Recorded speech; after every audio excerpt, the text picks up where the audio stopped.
Welcome to the 2022 Saltwater Sportsman National Seminar Series, our 35th anniversary, presented by Bass Pro Shops and Mako Boats. You're about to learn from some of the top saltwater anglers in the country. Now, the key to getting the most from the seminar series is to listen to the little subtleties, the adjustments that we are doing when the fishing is tough. This is what we like to refer to as the golden nuggets of the seminar series. We're about ready to get underway, so let's get right down to it. Coming to you from the IGFA in South Florida, it's the 35th Annual Saltwater Sportsman National Seminar Series, brought to you by Bass Pro Shops and Mako Boats. Now, here's George Poveromo. Welcome to the Saltwater Sportsman National Seminar Series, the 2022 edition, filmed on location at the International Game Fish Association. Offshore trolling tactics is the topic. We have Captain John Otten, pretty much splits his time between Islamorada and the Florida Keys, running out of Bud and Mary's, and also Ocean City, Maryland. We have Captain Ben Sharpe, who also splits his time between fishing New England waters, the Bahamas, the Gulf of Mexico, and his hometown waters out of South Florida. And the gentleman, and I use that term loosely, sitting right next to me, grew up with a guy, the one, the only, Harry Vernon III, of course, out of the South Florida area.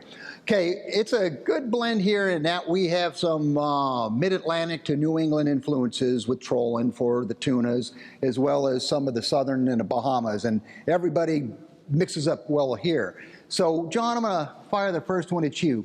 When you're up there working the, say, New England waters, where we come on down here, or mid-Atlantic waters, and you're going, say, for some of the school tuna, is there any particular patterns that seem to work better than others, or is it more based on the bait size and the speed? What has been your take through all your years of experience? The conditions are a lot that we look for. I mean, there's some days that, you want to troll 7.5, almost 8 knots, and then there's days you can't catch them unless you're doing 6.5, 6 knots.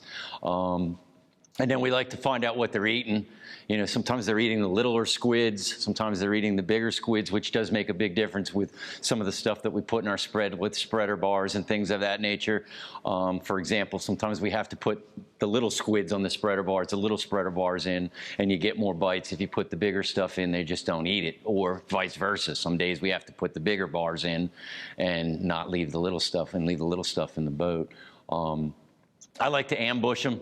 I try to look for my corners and any type of structure that I can get, depending on where the current's flowing through that corner, and that's some of the structure will determine how I present the baits over that particular area. Give me an example of that. Sure. Most of the times up north in the canyons, the bite is in the northeast corner of the canyon.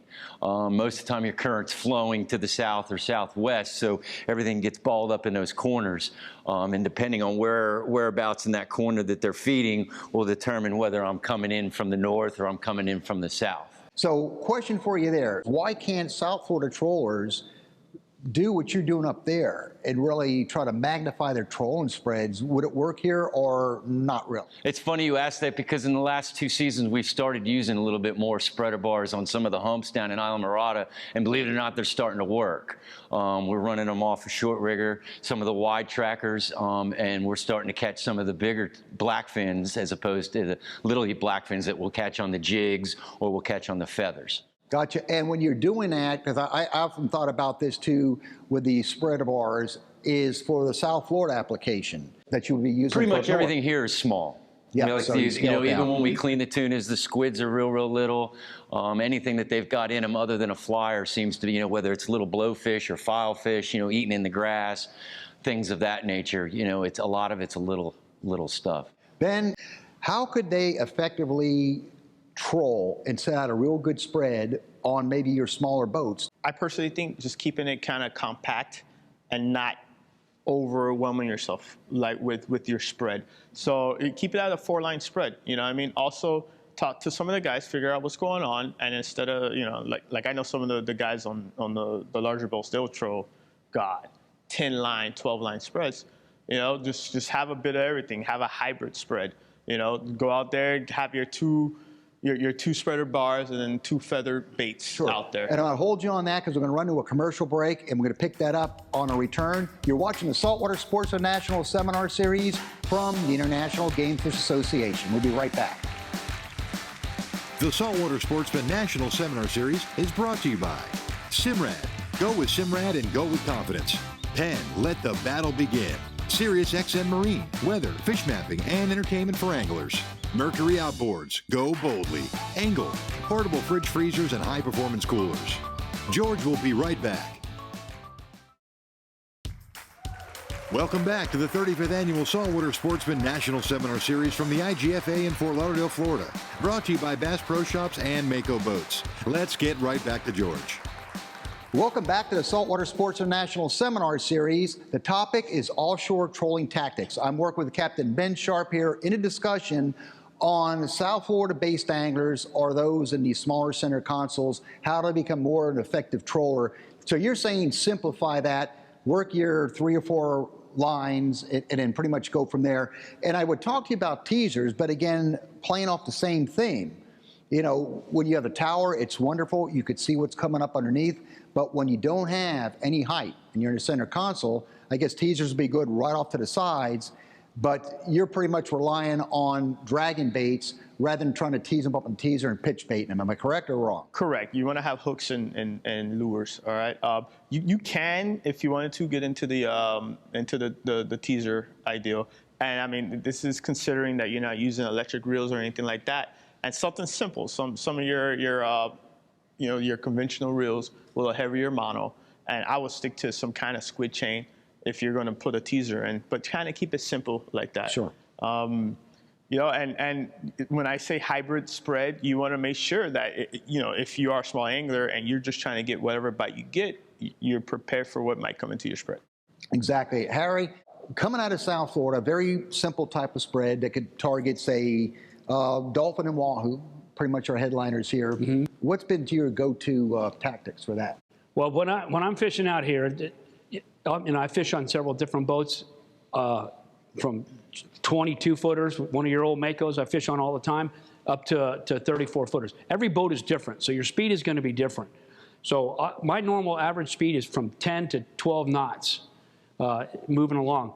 And I'll put out all kinds of different spread. I love my ballyhoos on the riggers, on the long baits, and then I'll put the small chuggers just on the inside, just blowing up. And then I'll take a giant Rapala, which I used to use as a teaser. Like what, CD18 or the 30 or 40? Well, they've got the new 40s that dive pretty deep, and I'll put that in the prop wash just right behind the boat.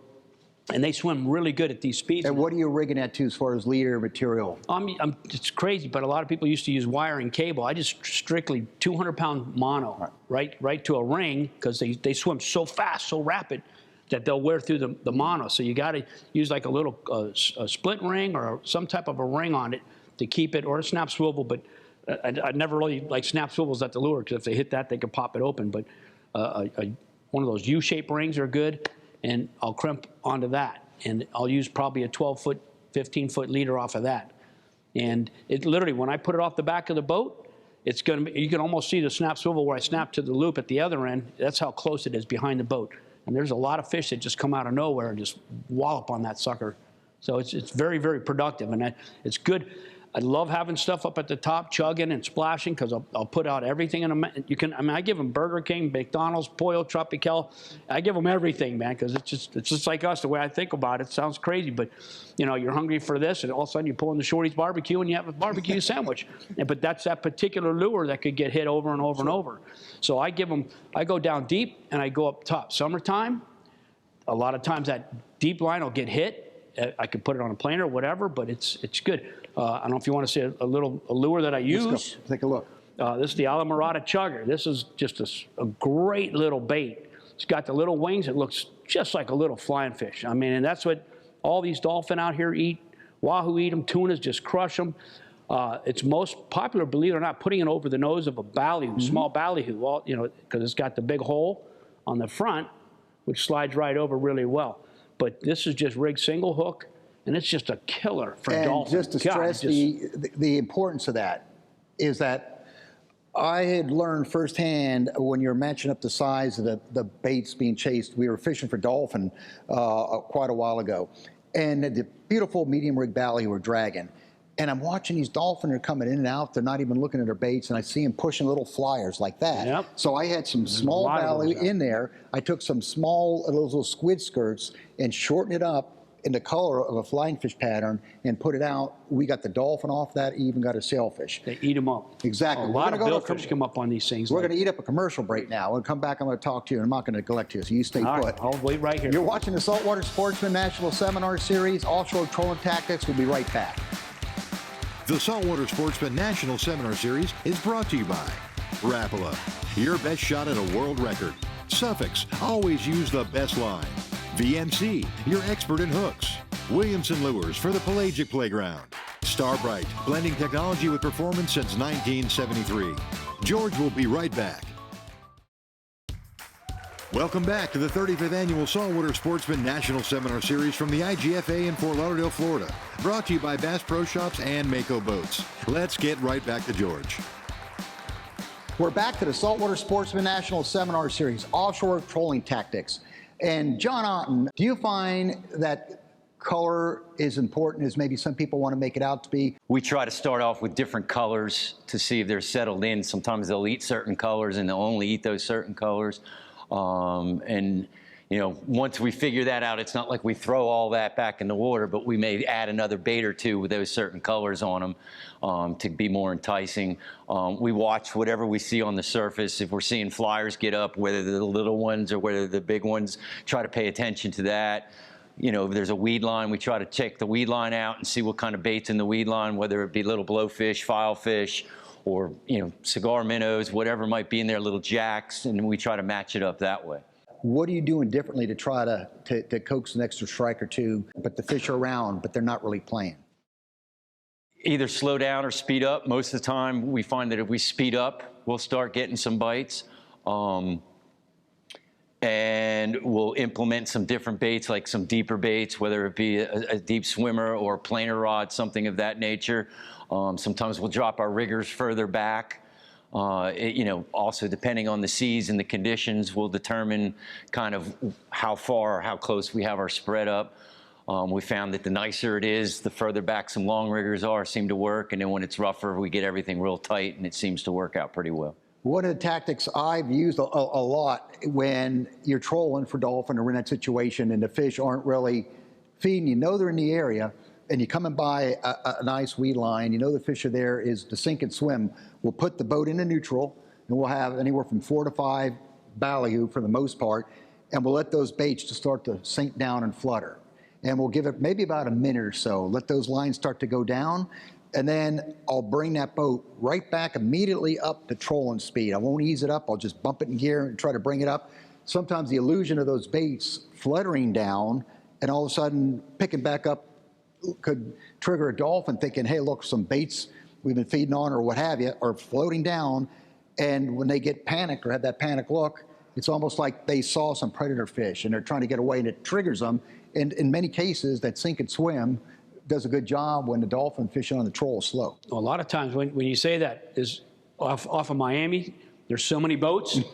I mean, those fish are used to just things trolling and trolling. So like you're saying, you let it drop and sink, those dolphins will be just hanging down there, and all of a sudden those things take off, and it fires them up and gets them going. So it sounds crazy, but it does work. Sort of what John was saying too, when he wants to mix up a couple of swimmers or change the baits up, something for a different appearance that might look a little different than a lot of people are doing. Do something different. Ben, your tuna fishing trolling experience, what about changing an entirely different trolling tactic that we're used to in South Florida and pulling spreader bars throughout places like Northwest Providence Channel and the Bahamas? Your opinion, honest. I'll definitely never ever say that it won't work. In my experience, the more boat traffic, especially in the Northwest Channel, say if you're competing against other boats trying to get on these fish, the less likely they are to pop up.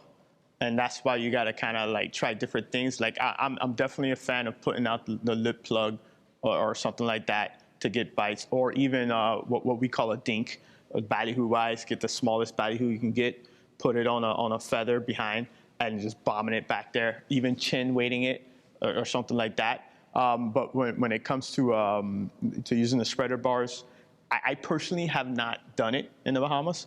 But I think that's something that would definitely probably work if you're fishing, say, like the northern side of the Abacos or something like that. But inside the channel, where there's a lot of competition boat-wise, it might be a little tough. I see your point, it would send those fish down, but sometimes, who knows, maybe a totally different illusion may bring it up, but I agree 100% would change. You go into deep divers and into plain value behind there. All right, when we come back, I want to delve in a little bit more into some offshore trolling tactics. We're going to take a commercial break. You're watching the Saltwater Sportsman National Seminar Series, filmed on location at the International Game Fish Association. We'll be right back. The Saltwater Sportsman National Seminar Series is brought to you by Columbia Sportswear. Stay cool and protected while fishing. JL Audio, ahead of the curve. ACR, building survival products since 1956. Florida Keys and Key West. Visit flakeys.com. George will be right back. Welcome back to the 35th Annual Saltwater Sportsman National Seminar Series from the IGFA in Fort Lauderdale, Florida.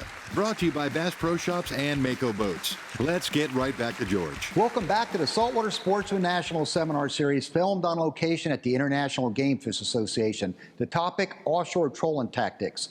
And Harry, let's go to you, because you talked about doing things different in there, John Otten and Ben Sharpe. Getting baits deep, talked about deep diving plugs.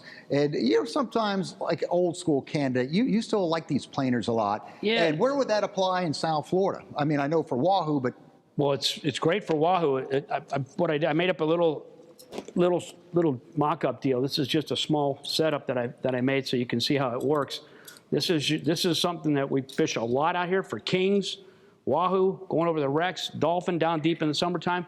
But it's a simple planer rig. You're going to have your fishing line, your rod and reel is going to snap onto here, all right? Then you're going to have your snap swivel coming off your planer.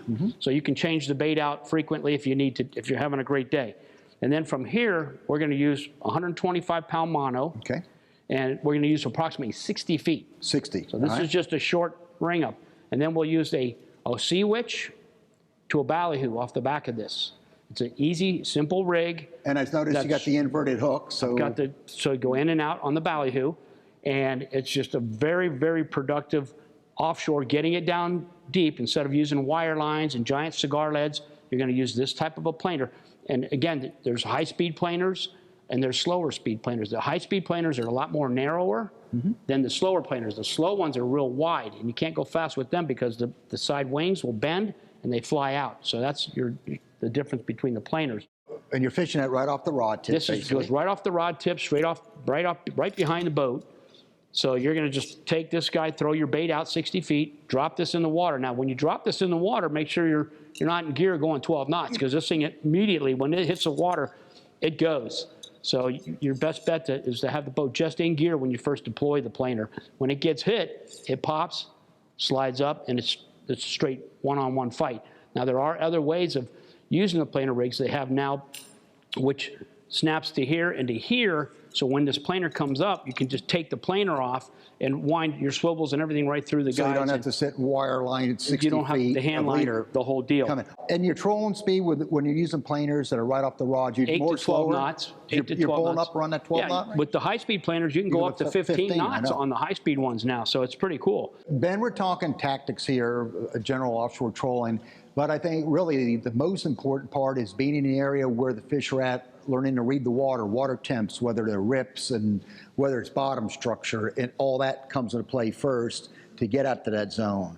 And what are some of your most crucial items that you look for that would help you locate what could be a potentially productive piece of water? Well, let's start from before you even hit the water. Just taking advantage of all the products that are out there, you know, that will give you satellite interpretation, sea surface temperature, you know, using whatever satellites they have to show you where a good vicinity of where to start.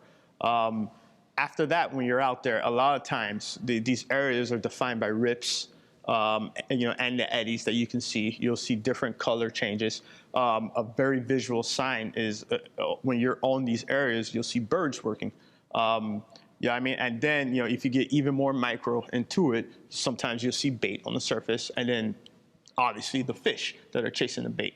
So, I mean, those are the signs I look for. Even in the absence of weed, you could just look for debris, because that can tell you where you have opposing currents, you know, I mean, where they get eddied up and they don't really drift. So. And you look at like SiriusXM's fish mapping, that takes a lot of that imagery to where you could see where they have sea surface temperature fronts, one being stronger than the other, which is more intense, which you would look for your rips. Correct. You have the plankton front and the strength, like I discussed in earlier sessions, that tell you where the heavy plankton concentrations are for the bait, 30-meter subsurface water readings, if there's any upwellings or anything like that, and other features. So it's all about dialing into an area and then getting there and to find out what the fish are or are not doing, Correct. which would get us to a lot of these different tactics. And we're wrapping this session out, and I appreciate Captain John Otten, Ben Sharpe, and Harry Vernon for that entertaining session. You're watching the Saltwater Sportsman National Seminar Series. We're coming back with a totally different topic. Well, there you have it. This week's Saltwater Sportsman National Seminar Series presented by Bass Pro Shops and Mako Boats. Now, adhering to Seminar Series tradition, you still have an opportunity for a chance to maybe win one of the many door prizes we have available. Go to nationalseminarseries.com, log on to the door prize banner, and enter your name and contact information. At the conclusion of the seminar series, we will computer generate the winners of those prizes. So get right down to it.